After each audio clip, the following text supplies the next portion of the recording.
Bonsoir et merci de nous rejoindre pour un nouveau numéro de décryptage sur Niwa d'Info au sommet de l'Organisation de coopération de Shanghai et OCS dans la mégalopole chinoise de Tianjin. Narendra Modi et Xi Jinping ont affiché un rapprochement jugé impressionnant après plusieurs années de relations glaciales. Quelle stratégie pour s'imposer, notamment en Asie du Sud, dans cette guerre d'influence qui implique également les États-Unis d'Amérique avec un Donald Trump de retour à la Maison-Blanche. On en parle avec vous, Mamadi Diouf. Bonsoir et bienvenue. Merci. Bonsoir Charlotte. Alors dans ce contexte actuel, que signifie concrètement ce rapprochement commercial annoncé entre l'Inde, la Chine et la Russie? On peut penser que c'est une forme de réponse à ce que Trump veut imposer actuellement au monde. Qu'on se rappelle ces droits de douane qu'il veut imposer à la Chine. Avec la Chine, ça dépasse même droits de douane. Il faut parler carrément d'une guerre économique, puisque ce serait plus juste ainsi. L'Inde, à qui on impose des droits de douane d'abord, et on ajoute une sanction, parce que Trump considère que l'Inde n'a pas le droit d'acheter du pétrole au niveau de la Russie, parce que le pétrole permet à la Russie d'alimenter sa guerre contre l'Ukraine. La Russie était plutôt dans une position d'adversité par rapport aux États-Unis, aussi bien sur le plan économique, sur le plan diplomatique, sur le plan...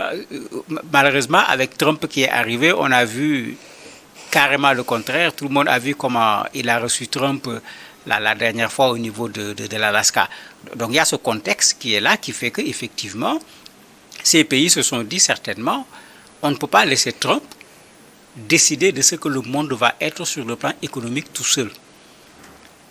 Nous sommes déjà forts parce que la Chine, l'Inde, tout comme la Russie, ce ne sont pas de petits pays. Mais si ces pays se mettent ensemble, ils deviennent encore plus forts. Ça leur permet davantage de pouvoir résister à ce qu'il faut appeler aujourd'hui l'hégémonie de Trump sur le monde, particulièrement sur le côté économique. Et dans quelle mesure cette décision de former un bloc est-elle une réponse directe aux pressions exercées par Washington sur New Delhi? Quand on regarde ce qui s'est passé, vous avez deux éléments. Vous avez une Chine qui montre qu'elle est incontournable. Parce que ce n'est pas ces trois personnes seules qui sont là-bas. Vous avez le président iranien qui est là-bas, vous avez le président pakistanais qui est là-bas, vous avez le président égyptien qui est là-bas, etc. Ils ne sont pas membres de OCS, mais ils ont été invités et ce n'est pas anodin que toutes ces personnes aient été invitées à une telle rencontre. Maintenant, ce qui montre qu'il y a quelque chose qui se passe. Vous avez quelqu'un comme Poutine qui se déplace très rarement et souvent qui fait des séjours qui sont extrêmement courts, qui passe 4 jours en Chine. C'est une première. Vous avez la Chine, l'Inde, qui il y a 5 ans ont fait une guerre qui a inquiété le monde. Heureusement que ce n'est pas allé très loin, que l'on revoit aujourd'hui ensemble. Et j'ai bien aimé le symbolisme utilisé par le président chinois Xi Jinping quand il dit par rapport à l'Inde et par rapport à la Chine que l'éléphant et le dragon ne doivent pas se battre. Puisque c'est deux animaux qui sont très symboliques pour ces deux pays. Il dit que les deux ne doivent pas se battre, mais plutôt les deux doivent collaborer ensemble. Regardez l'éléphant avec sa taille, regardez le dragon, mais quand vous mettez ces deux choses ensemble, il est clair que si c'est de la force qu'on est en train de rechercher, on aura effectivement de la force. Vous avez la démonstration militaire de la Chine à travers le défilé qui marque le 80e anniversaire de la fin de la Seconde Guerre mondiale, plus le discours du président chinois qui est un discours de remise en cause de l'ordre mondial actuel. Il dit des choses importantes. Il dit qu'il faut défendre l'équité. Je suis tout à fait d'accord avec lui sur ce plan-là. Il dit qu'il faut défendre également la justice. Mais quand on regarde le monde aujourd'hui, il n'y a pas d'équité, il n'y a pas de justice. Pourquoi? Parce qu'il y a une hégémonie américano-occidentale qui sont là à dire ce qui est bon, ce qui n'est pas bon, alors que quand on les regarde eux-mêmes dans ce qu'ils disent que ce n'est pas bon, ils sont les premiers. Mais quand il n'y a absolument rien en face, on laisse passer. Un autre élément qui le montre, c'est la réaction de Trump. Il a semblé très agacé par ce qui s'est passé. Il regrette peut-être d'avoir reçu il n'y a pas longtemps Poutine à grande pompe et le monsieur va se permettre d'aller vers la Chine alors que comme tout le monde le sait, Trump depuis longtemps essaye de détacher la Chine et la Russie, parce qu'il sait que ce sont des adversaires potentiels sur le plan économique, pour pouvoir d'abord s'en prendre à la Russie, à la Chine plutôt, et certainement après venir s'en prendre à la Russie. Mais quand vous regardez tous ces éléments, vous vous rendez compte qu'effectivement, cette rencontre, loin d'être une rencontre de chefs d'État, est quelque chose qui peut donner un nouveau départ aux relations internationales. Et les États-Unis ont imposé jusqu'à 50% de droits de douane sur, sur certaines exportations indiennes. Est-ce une mesure purement économique ou finalement une stratégie politique? C'est une mesure punitive même, ça dépasse une mesure économique. Puisque tout le monde sait que Trump a décidé d'augmenter les droits de douane pour tous les pays. Pour certains pays, il a augmenté davantage. Et pour l'Inde, ils donnent la justification, ils disent que c'est parce que l'Inde achète du pétrole à la Russie. Mais c'est là où le problème se pose. Qui doit dire à l'Inde où l'Inde va acheter son pétrole? Ce n'est ni les États-Unis, ni la Russie. L'Inde n'a qu'à garder sa posture. Ce n'est pas aux États-Unis de leur dire où ils doivent acheter leur pétrole. Parce que quand même, c'est exagéré. Et dans le discours du président chinois, pour ceux qui font attention, sans citer les États-Unis, il revient sur ce problème en disant il faut qu'on bloque cette tendance à la confrontation, il faut qu'on bloque cette tendance à l'intimidation. Mais ça, c'est de l'intimidation. N'achète pas du pétrole chez les Russes. Si tu achètes du pétrole chez les Russes, je vais te taxer à 50%. Ça s'appelle purement et simplement de l'intimidation. Maintenant, si les pays se mettent ensemble, quand on regarde OCS, ce n'est pas petit. En termes de population, c'est 40% de la population mondiale. Par rapport au PIB mondial, c'est 30% du PIB mondial. Quand on regarde Russie, Inde, Chine, c'est des pays en croissance. Ce n'est pas des pays qui sont en stagnation comme un certain nombre de pays qui, parce qu'ils sont en train de stagner, veulent maintenir les autres en bas pour éviter que les autres ne viennent les dépasser. Ici, vous avez des pays qui ont encore des choses à prouver sur le plan militaire, sur le plan économique, sur le plan diplomatique, et ils sont sur le terrain, ils ne sont pas restés chez eux. D'ailleurs, les États-Unis les concurrencent un peu partout, y compris sur le continent africain. Quand on regarde tous ces éléments, effectivement, si cela marche, si les BRICS marchent, mais ce monde multipolaire, qui pour moi est le meilleur monde dans lequel on va pouvoir vivre, ce monde multipolaire sera là. Si en plus dans ce monde il y a l'équité, il y a la justice, mais il fera bon vivre partout dans ce monde-là. Et au regard de ce qu'on a pu voir lors de ce sommet, est-ce qu'on peut parler d'un axe Inde, Russie, Chine en formation face aux États-Unis d'Amérique, mais également à l'Occident? Oui, les spécialistes l'appellent RIC. Russie, Inde, Chine. Ils appellent ça RIC. Et ils disent en fait, Trump est en train de créer, de réveiller, voire même de ressusciter cela. Donc ce n'est pas du tout prématuré si on commence déjà par avoir cette réflexion. Mais non, ce n'est pas prématuré parce que regardez comment le président russe et le président indien sont montés pour aller trouver ensemble le président chinois. Quand deux présidents se tiennent la main et marchent ensemble, ça signifie beaucoup de choses. Ça signifie beaucoup de choses. Ce n'est pas seulement une image qu'on donne aux gens. Ça ne s'arrête pas là. On n'en a pas parlé. Vous avez la Corée du Nord qui est venue assister au défilé. Un président également qui se déplace de façon extrêmement rare. Et tout le monde sait que la Corée du Nord a fourni des soldats à la Russie dans sa guerre contre l'Ukraine. Donc il y a effectivement une retrouvaille d'un certain nombre de pays qui ont maille à partir avec les États-Unis sur le plan juridique, excepté l'Inde, puisque l'Inde, c'est avec ces droits-là que le problème se pose. Au niveau de la Russie, l'Inde a préféré avoir une position de neutralité, sans se mettre ni du côté des Occidentaux qui veulent que les Russes aient tort, ni du côté des Russes. C'est peut-être là où ça pourrait être difficile pour la Russie par rapport à l'Inde.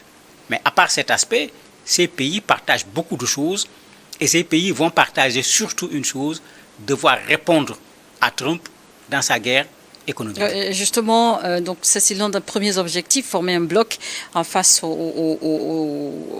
à la stratégie commerciale américaine qui s'impose par Donald Trump, mais quels sont les autres intérêts communs qui rapprochent ces trois puissances? Il y en a plusieurs. Il parle de l'intelligence artificielle. Tout le monde sait qu'il y a un concours actuellement mondial en la matière. Oui. Tout le monde veut prendre le devant. Ils sont prêts à collaborer en la matière. Alors que tout le monde sait que les Chinois font de très bonnes choses dedans. Les Indiens sont très bons en matière d'informatique. Mais si vous y ajoutez la Russie, s'ils mettent leurs compétences ensemble, difficilement les États-Unis pourront passer devant eux en ce qui concerne l'intelligence artificielle. Il parle également de création d'une banque. C'est-à-dire il y a cet aspect économique qui est là, qui revient clairement, parce que quand on veut créer une banque commune, ça veut dire qu'on envisage d'agir ensemble sur un certain nombre de choses. C'est quelque chose qui n'est pas anodin. Il y a ce rapprochement dont on parlait tout à l'heure d'Éric, Russie, Inde, Chine, qui ne sera pas seulement un rapprochement d'un point de vue économique, mais qui sera certainement un rapprochement d'un point de vue diplomatique, un rapprochement également d'un point de vue militaire. Parce que les Chinois il y a la question énergétique également qui n'est pas exclue. Mais bien sûr, elle n'est pas exclue parce que la Russie a de l'énergie. La Chine en a besoin. L'Inde en a besoin. La Russie est en train de faire en sorte qu'on refuse que le dollar soit la monnaie du monde. Elle veut vendre son énergie au pays avec le rouble. Tous ces éléments font qu'effectivement, d'un point de vue économique, vous avez ici une déclaration de guerre qui ne dit pas son nom, pour ne pas dire une réponse à la déclaration de guerre de Trump sur le plan économique. Mais quels sont les risques pour l'Inde sur le plan diplomatique et économique? Sur le plan économique, c'est la taxation américaine qui pourrait constituer une difficulté. Mais elle doit être contournable. Parce que si l'Inde se rapproche de la Chine, mais un certain nombre de choses en termes de relations économiques que l'Inde avec les États-Unis qui sont beaucoup plus éloignées, mais si l'Inde là avec la Chine qui est juste à côté, mais l'Inde pourra y trouver mais l'Inde, historiquement non alignée, comment est-ce qu'il peut vraiment maximiser, tirer meilleur profit de ces rapprochements? Il ne s'agira pas de s'aligner par rapport à la Chine. Si vous regardez la relation Russie-Chine, ni l'un ni l'autre ne s'alignent. Chacun garde sa souveraineté, chacun garde sa propre politique, mais il y a un rapprochement actuellement qui est extrêmement fort entre les deux pays. Je me dis que la même chose peut se faire entre l'Inde et la Chine. Il ne s'agit pas d'avoir le même avis sur tout ce qui se passe dans le monde, mais il y a des choses sur lesquelles on doit pouvoir aller pas à pas, ensemble, puisqu'on a soit un même adversaire, ou bien soit on a un même objectif. Et ça fera aussi bien l'affaire de l'Inde que de la Chine. D'ailleurs, actuellement, un des éléments qui fait la solidité de la relation Chine-Russie plutôt, c'est cela. La Russie, aujourd'hui, avec les sanctions des Européens, prend ses voitures, les biens et services. Une bonne partie, la Russie l'achète de la Chine. Mais ça offre aux Chinois un énorme marché. Mais de la même manière, la Russie a son énergie à vendre. La Chine est un véritable marché également pour la Russie sous forme d'énergie. Mais s'il y a cette complémentarité d'un point de vue économique entre l'Inde et la Chine, mais les deux vont gagner.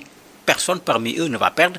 Et en ce moment, même ces sanctions américaines en termes d'augmentation de droits de douane vont avoir moins d'effet, puisque tout le monde l'avait dit, si les droits de douane sont augmentés d'une certaine façon, la tendance sera plus à détourner ces produits vers d'autres pays que de vouloir ajouter au prix de ces produits les droits de douane, parce qu'en ce moment, quand tu les mets sur le marché américain, ils ne seront plus concurrentiels. Mais de vos analyses, Mamadou Diouf, assistons à une reconfiguration durable des alliances économiques mondiales.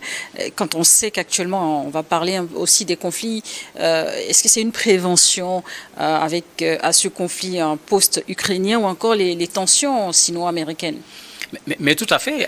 Actuellement, il y a deux recompositions qui se présentent clairement au niveau du monde. Il y a une recomposition militaire qui a été déclenchée par la guerre en Ukraine. Puisque beaucoup de pays européens étaient convaincus que c'était terminé après la Seconde Guerre mondiale, il n'y aura plus de guerre. Il y en a eu en Bosnie, il y en a eu encore. Bon, les gens sont en train de revoir de façon radicale leur politique sur le plan militaire. Si vous prenez le cas de l'Allemagne, c'est le cas le plus extrême. On a quitté un bout pour aller carrément à l'autre bout. Vous l'avez également au niveau du Japon. Mais vous l'avez également au niveau de la Chine, au niveau de l'Inde. La démonstration de force de la Chine, c'est pour dire aux gens, attendez, celui qui s'y frotte, il va s'y piquer.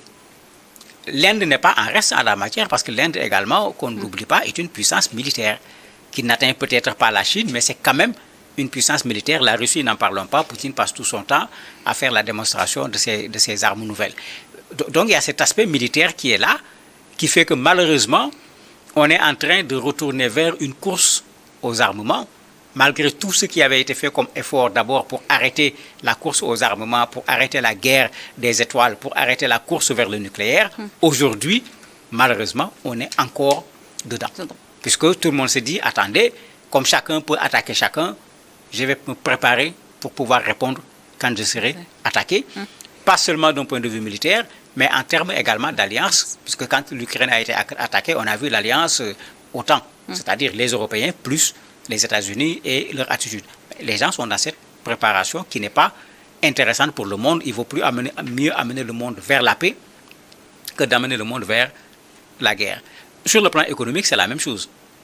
Quand vous voyez l'attitude de Trump, Trump est un chef d'entreprise, ce n'est pas un chef d'État. Il regarde les États comme des entreprises. Il lance ce qu'on appelle des OPA, des opérations publiques d'achat. Pour lui, c'est un pays, on peut faire comme une entreprise. Je viens, je bouscule l'entreprise, j'achète l'entreprise, j'avale l'entreprise, je grossis mon entreprise. Quand vous regardez, c'est ce qu'il est en train de faire. Il faut que les États-Unis grossissent davantage, comme il le dit, mais les autres peuvent devenir plus petits, ce n'est pas son problème. Et dans ça, il crée une stratégie qui est intéressante pour les États-Unis, qui est dangereuse pour les autres. Même quand il dit droit de douane pour tout le monde, après il se met à négocier avec les gens un par un dans une forme de bilatéralisme où les États-Unis vont être en position de force par rapport aux pays avec qui ils négocient. Mais c'est là où il est intéressant que les pays se mettent ensemble pour qu'au moment de la négociation, qu'ils aient en face un bloc. Justement, là, on se retrouve en trois puissances lyriques, comme vous le disiez, la Russie, l'Inde et la Chine, mais qui se retrouvent en même temps parmi les BRICS, au sein des BRICS. Et quelles pourraient être les conséquences, justement, à long terme de cette coopération tripartite pour les économies, l'ordre économique mondial et les institutions internationales? Je pense notamment au FMI ou encore l'OMC. Vous aviez parlé d'une banque justement en projet, je suppose une banque commerciale. Ce serait une très bonne chose qu'on remette en cause l'ordre économique international actuel parce qu'il n'est ni juste ni équitable. Quand vous allez à la Banque mondiale, quand vous allez au FMI, mais ces gens ont créé leur structure. Nous, Africains, on était dans quelle situation? Ces gens sont là pour faire en sorte que nous, on continue à dépendre d'un certain nombre de pays. On travaille avec ces gens pour notre développement depuis combien d'années? Quel développement on a atteint? C'est ces mêmes gens qui ont été utilisés pour sanctionner la Russie, il ne faut pas qu'on l'oublie. En disant qu'on le sorte du système SWIFT pour ce qui est du paiement sur le plan international, ils ont tout fait pour créer des problèmes. Mais la Russie a tiré certainement la leçon. Les autres se disent, attendez, le jour où je me retrouverai dans la même posture que la Russie, on risque de faire la même chose avec moi. Mais c'est pourquoi, avec les BRICS, les gens disent qu'il faut mettre en place un autre système. Il faut refuser que le dollar soit la monnaie étalon. Mais quand on réussit tous ces éléments, il y aura effectivement une remise en cause de l'ordre économique mondial, sans compter que quand vous regardez la coopération chinoise par rapport aux pays africains, elle n'a rien à voir avec la coopération du FMI des pays européens. Quand vous regardez la coopération de la Russie par rapport aux pays africains, ça n'a rien à voir avec la coopération des pays européens ou la coopération américaine, etc. Effectivement, si ça va loin, l'ordre mondial dont on parle ne pourra plus être appelé ordre mondial. Ça sera une partie de l'ordre mondial, il y aura une autre partie de l'ordre mondial. Merci, Mohamed Diouf, d'avoir accepté de répondre à nos questions. Merci à vous également de nous avoir suivis dans le décryptage du jour.